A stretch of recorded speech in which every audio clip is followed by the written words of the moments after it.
Max. Don't hit your head in the wall. Look, I put cable tie here. See? So that you can do like that. Because without this, you will fall. Hit your head in the floor. Wow.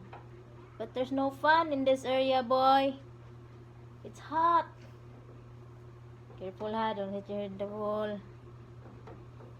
Yee! You had fun here, huh? You've been here for too long, huh?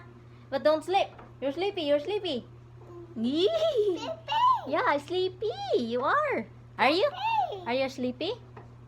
No. Oh. What's that cheese whiz in your mouth? Do you want more cheese whiz? No. Go to sleep there. You don't need milk? No. Bye. Bye, Max. Bye.